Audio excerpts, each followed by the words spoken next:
الحمد لله رب العالمين والصلاة والسلام على رسوله الكريم سيدنا ومولانا محمد وعلى آله وصحبه أجمعين أما بعد فأعوذ بالله من الشيطان الرجيم بسم الله الرحمن الرحيم كتب الله لأغلبن أنا ورسلي إن الله قوي عزيز لا تجد قوما يؤمنون بالله واليوم الآخر يوادون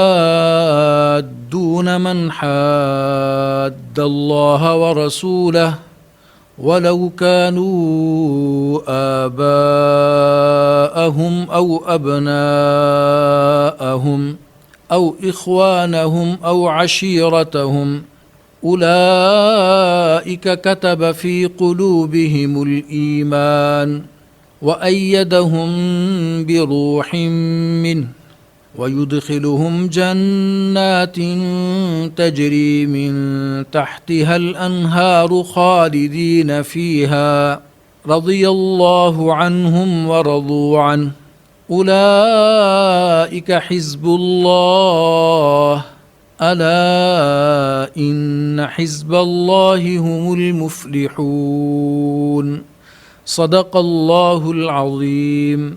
چند الفاظ اور ان کے معنی۔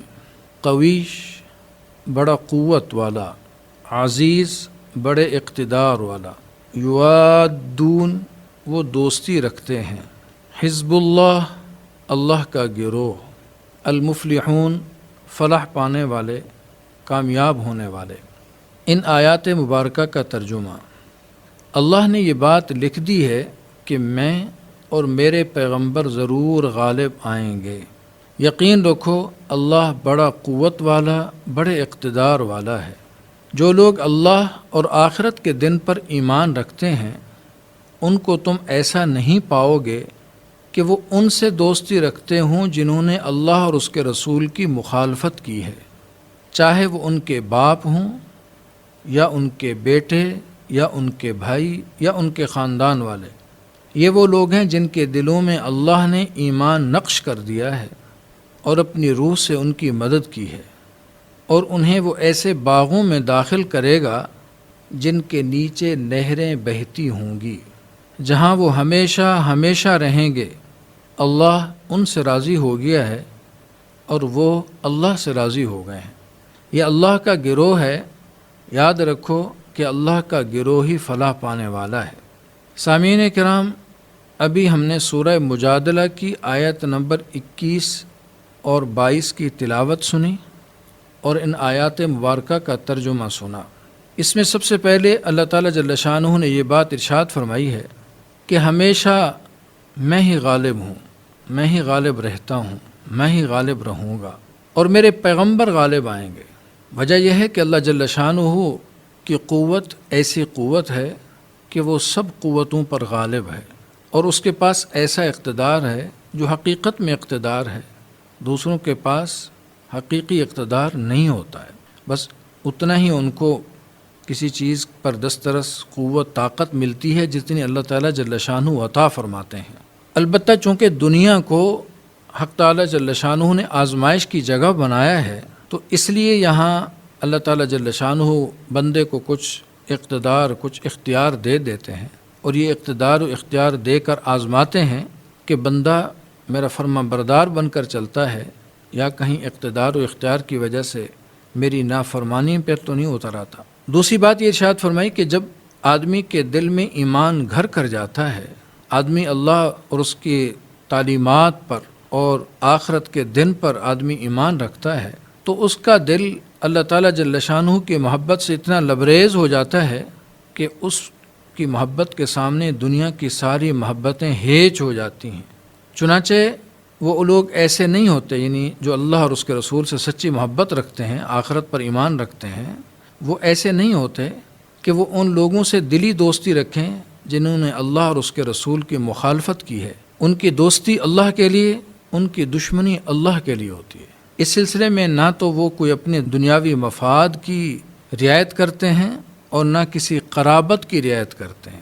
چنانچہ ان کے باپ ہوں، ان کے بیٹے ہوں، ان کے بھائی ہوں، ان کے خاندان والے ہوں، ان کے ساتھ ان کی دلی دوستی نہیں ہوتی۔ اس سلسلے میں یہ اصول یاد رکھنے کا ہے کہ دلی محبت اللہ اور اس کے رسول سے اور اہل ایمان سے ہوتی ہے۔ البتہ جو مسلمان نہیں ہیں ان کے ساتھ اچھا برتاؤ کرنا، ان کو دین کی طرف راغب کرنا اور ان کے ساتھ معاملات کی صفائی رکھنا، یہ ہمارے دین کی تعلیمات کا حصہ ہے۔ اس میں ہم یوں سمجھ سکتے ہیں کہ کسی مسلمان کی کسی غیر مسلم سے ایسی دوستی اور قلبی محبت کہ جس کے نتیجے میں دونوں آدمیوں کا مقصد زندگی اور ان کا نفع اور نقصان ایک ہو جائے، ایسا نہیں ہوتا۔ ایسا صرف مسلمان ہی سے ہو سکتا ہے۔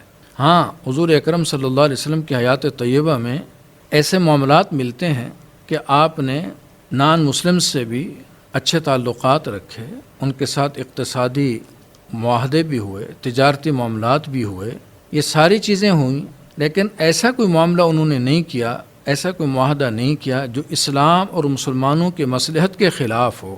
تو ہمارے دین کی یہ تعلیم ہے کہ اللہ اور اس کے رسول کے ساتھ محبت اور ان کے ساتھ وفاداری، یہ ہماری اساس، ہماری بنیاد، ہمارا اثاثہ ہے۔